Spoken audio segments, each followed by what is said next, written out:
मैं डॉक्टर हेमलता शर्मा, सहायक आचार्य संस्कृत, राजकीय स्नातकोत्तर महाविद्यालय बयाना। आज हम महाराजा सूरजमल ब्रज विश्वविद्यालय द्वारा BA द्वितीय वर्ष के पाठ्यक्रम में निर्धारित शुकनासोपदेश ग्रंथ का अध्ययन करेंगे। यह शुकनासोपदेश ग्रंथ कादंबरी का पूर्व भाग है। यह महाकवि बाणभट्ट द्वारा रचित कादंबरी ग्रंथ से ही लिया गया है।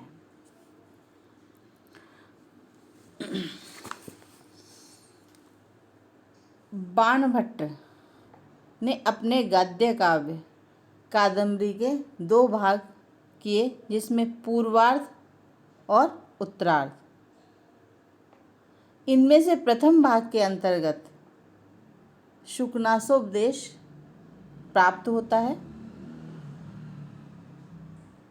शुकनास तारापीड़ का महामंत्री था। जब तारापीड़ के पुत्र राजकुमार चंद्रापीड़ ने अपना विद्या अध्ययन पूर्ण करने के पश्चात वह अपने घर उज्जैनी वापस आए, तब राजा ने अपने पुत्र का यौवराज्याभिषेक करना चाहा। राजा इस तथ्य से अच्छी प्रकार से परिचित था कि अभी तक राजकुमार को मात्र किताबी अर्थात शास्त्र ज्ञान ही प्राप्त हुआ है और वह जगत के व्यावहारिक ज्ञान से अनभिज्ञ है। अतः राजा तारापीड़ चाहता है कि चंद्रापीड़ को युवराज बनाने से पूर्व उसे उस क्षेत्र का भी परिचय प्राप्त कराया जाए। इस कार्य के लिए उन्होंने अपने प्रधान अमात्य से तात्पर्य मंत्री, अपने प्रधान अमात्य शुकनास को सर्वाधिक योग्य समझा और उसे यह कार्य सौंपा। उसे राजकार्य का तथा जीवन का विशाल अनुभव था। यही सोचकर राजा ने एक दिन राजकुमार को शुकनास के समीप भेजा भी। शुकनास ने उसे जो उपदेश दिया वह कादंबरी में शुकनासोपदेश के नाम से प्रसिद्ध हुआ। साहित्य में यह उपदेश अत्यंत महत्वपूर्ण स्थान रखता है। इसमें जो तथ्यों का वर्णन किया गया है वह अपनी सत्यता को लिए हुए हैं। उन तथ्यों का आज भी उतना ही महत्व है जितना प्राचीन काल में था। इस दृष्टि से यह उपदेश अपनी शाश्वतता रखता है। यह शुकनासोपदेश कादंबरी के अत्यंत महत्वपूर्ण अंशों में से एक है।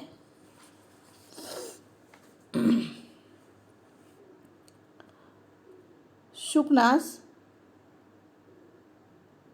का गहन अध्ययन और अनुभवी आंखें यौवन के उद्दाम का अर्थ समझती थी तथा यौवन और लक्ष्मी के समन्वित अहम के विकारों से शुकनास परिचित था। राज्य लक्ष्मी का अहम पाकर यौवन मर्यादाओं का उल्लंघन करने लगता है। इसी कारण से चंद्रापीड़ को उन विकारों के प्रति सतर्क करने की दृष्टि से यह उपदेश दिया गया था। वर्तमान परिस्थितियों में भी राजतंत्र अथवा प्रजातंत्र में कुर्सी का अहम मानव को विकृतियों की ओर ले जा रहा है। लक्ष्मी के मायापाश में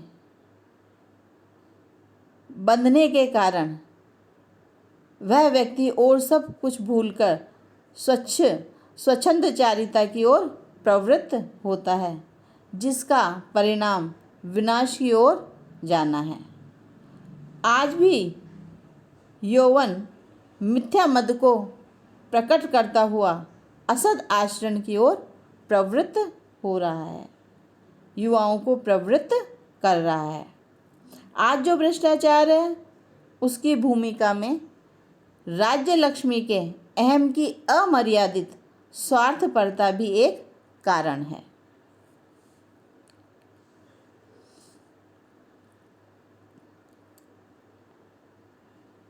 इस उपदेश के माध्यम से शुकनास न केवल राजकुमार को ही दिशा बोध दे पाया, अपितु आज भी युवा चेतनाओं के लिए असद से सत की ओर ले जाने में यह उपदेश सक्षम है और शताब्दियों तक रहेगा।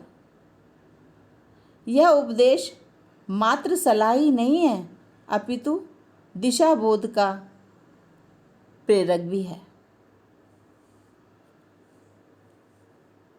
शुकनास ने यौवन के विकार और लक्ष्मी के विलास की विविध शक्तियों, स्थितियों, परिणतियों का विशद विवेचन करते हुए युवा पीढ़ी को सद्भविष्य के लिए प्रेरित किया है। शुकनास ने चंद्रापीड़ को मनोवैज्ञानिक ढंग से समझाते हुए उपदेश देना प्रारंभ किया। सर्वप्रथम उन्होंने कहा, तात चंद्रापीड़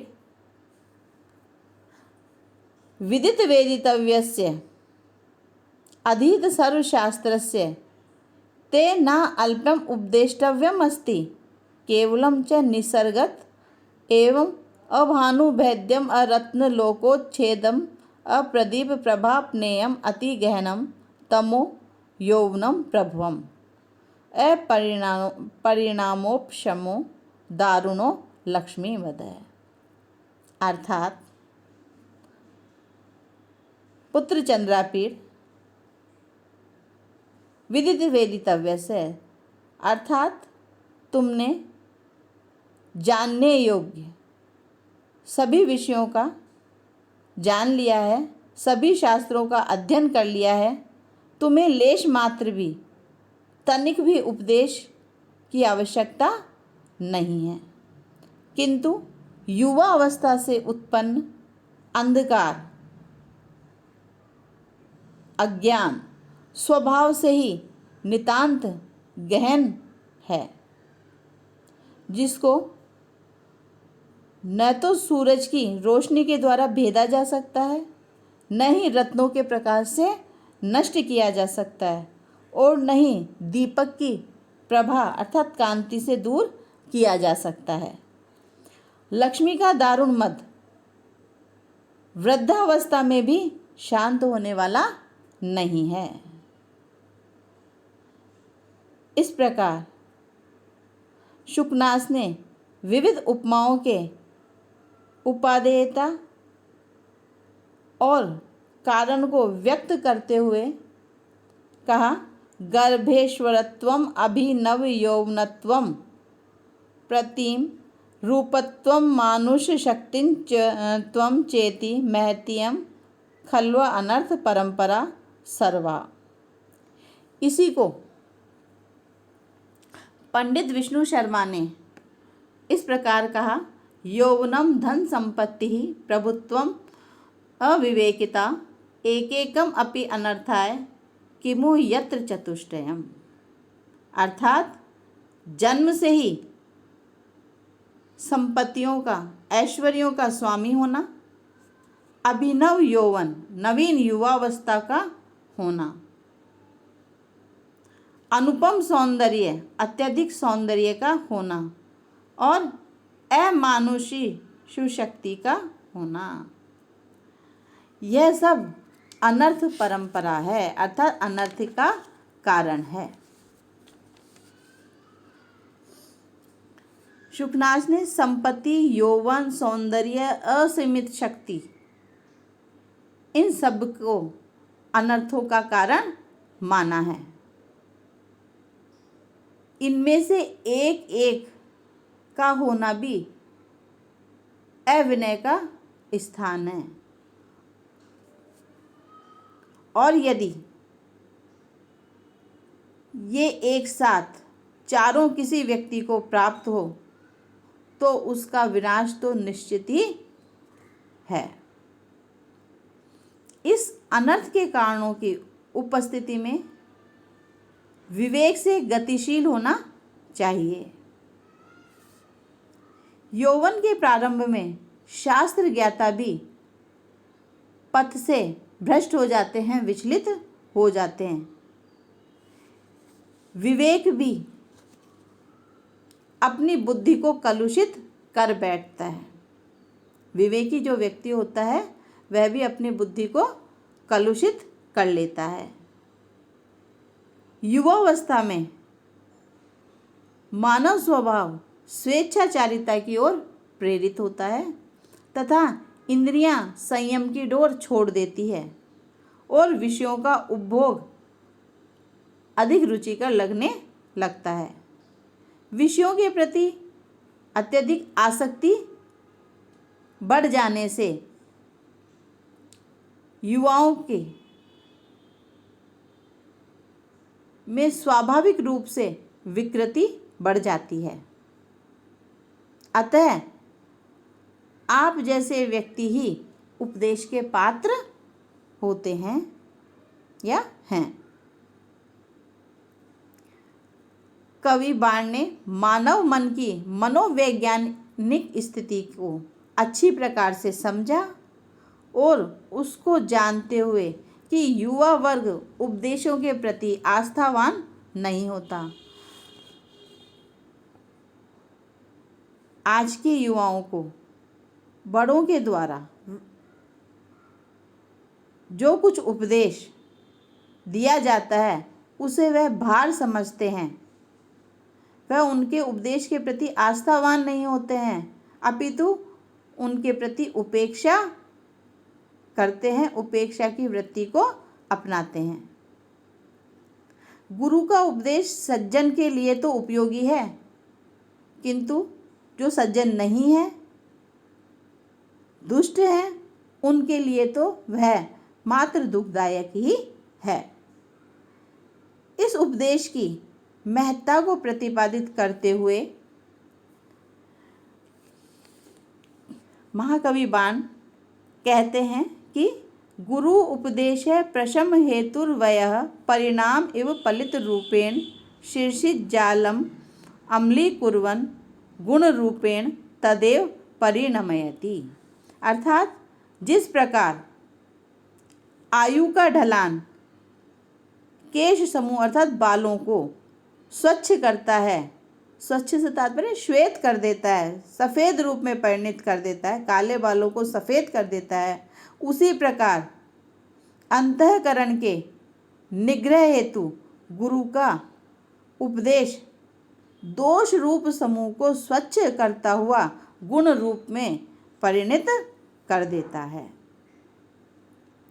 शुकनास ने चंद्रापीड़ को उपदेश की महत्ता समझाते हुए कहा, तुम्हारे अंदर संभावित दोषों को दूर करने तथा गुणों को स्थापित करने के लिए, प्रतिष्ठापित करने के लिए यह उपदेश अनिवार्य है और यह यौवराज्याभिषेक से पूर्व का समय ही इस उपदेश के लिए उचित है। गुरु का उपदेश पुरुषों के लिए संपूर्ण मलों को प्रक्षालन करने के लिए है। यह बिना जल का स्नान है, ज्योति रहित प्रकाश है तथा संतापहीन जागरण है। विशेषकर राजाओं के लिए यह अत्यधिक उपयोगी है, क्योंकि उनको उपदेश देने वाले बहुत कम होते हैं। कबीर ने विरला ही तेषाम उपदेष्टारः कहकर यथार्थता को सिद्ध किया है, क्योंकि शासकगण सत्ता के मद में इतने अधिक भ्रमित हो जाते हैं कि वह हित अहित की परीक्षा करने में भी समर्थ नहीं होते हैं। उन्हें उपदेश दिए जाने पर वे उपेक्षा करते हैं और इस प्रकार गुरुओं के मन में खेद को, दुख को उत्पन्न करते रहते हैं। संपदा मिथ्याभिमान तथा उन्माद की जन्मदात्री होती है। अर्थात जो धन संपत्ति है, जो लक्ष्मी है, वह व्यक्ति में झूठा अभिमान और उन्माद को उत्पन्न करती है। यह राज्य लक्ष्मी विकारजन्य आलस्य को उत्पन्न करती है। इसलिए शुकनास गुरु उपदेश के महत्व के पश्चात लक्ष्मी के दुर्गुणों का भी इसमें विस्तार से वर्णन करते हैं। वे कहते हैं कि लक्ष्मी से उत्पन्न जो विकार हैं उनको बताते हुए कि इस संसार में कोई भी लक्ष्मी के मोहपाश से स्वयं को बचा नहीं सका है। लक्ष्मी के रूप जाल में उलझकर विवेकी भी ज्ञान शून्य हो जाता है। उसके चारों ओर स्वार्थ बुद्धि वाले व्यक्ति, चाटुकारिता करने वाले व्यक्ति एकत्रित हो जाते हैं और उसे दुष्कर्म में, बुरे कार्यों में भी और इनमें प्रवृत्त कर देते हैं और उस व्यक्ति को ये जो दुष्कर्म है ये भी सत्कर्म के रूप में ही प्रतीत होने लगता है। लक्ष्मी न तो परिचय करती है, न वंश को देखती है, न रूप को देखती है, न शील को, न पांडित्य को समझती है, न शास्त्र को सुनती है, न धर्म का अनुसरण करती है, न त्याग का सम्मान करती है, न विशेषज्ञता पर विचार करती है, न आचार का पालन करती है, न सत्य को ही पहचानती है। यह कहीं भी दृढ़ता से कदम नहीं रखती और न सत्य को ही पहचानती है, न कहीं स्थिर ही रह पाती है। यह अविश्वसनीय है, धोखा देने वाली है।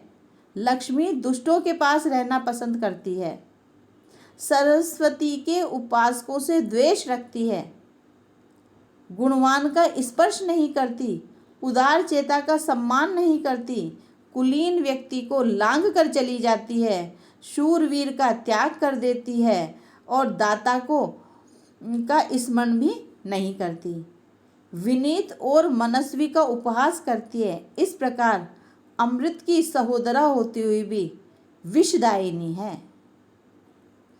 जिस किसी को आलिंगित करती है अर्थात उसका आलिंगन करती है, उसके पास चाटुकार, वंचक और धूर्त एकत्रित हो जाते हैं, इकट्ठे हो जाते हैं और उसे दुष्कर्म जैसे मद्यपान अर्थात नशा आदि करना, शराब आदि पीना, धूत, जुआ आदि खेलना, वैश्यागमन आदि में प्रेरित करते रहते हैं। संसार के समस्त दोषों, अवगुणों व विकारों की एकमात्र जो निधि है वह लक्ष्मी है। महाकवि बाण ने लक्ष्मी के यथार्थ रूप को मनोरम शैली में व्यक्त किया।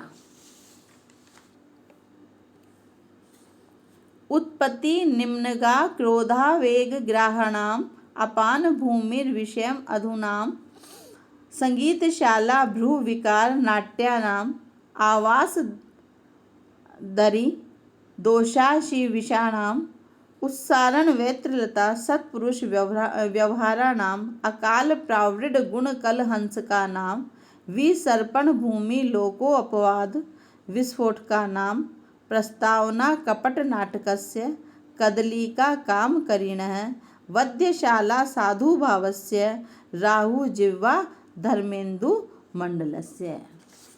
अर्थात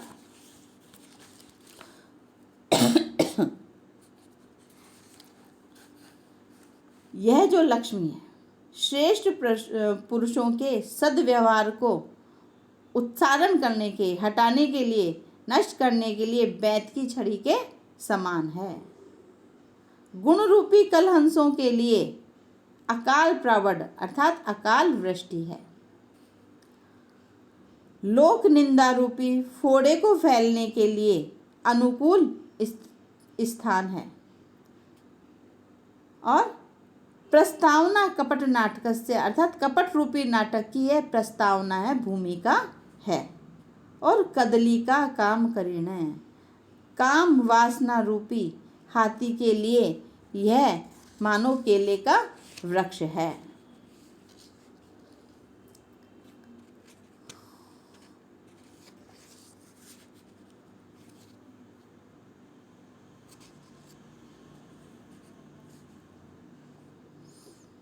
साथ ही कहा कि शुभ भावों की वधशाला है। धर्म रूपी चंद्रमंडल के लिए यह राहु की जिह्वा के समान है। इस प्रकार शुकनास ने लक्ष्मी के विकारों से घिरे हुए राजाओं की दुरवस्था का विस्तृत विवेचन कर चंद्रापीड़ को परिणामों के प्रति सचेत किया है।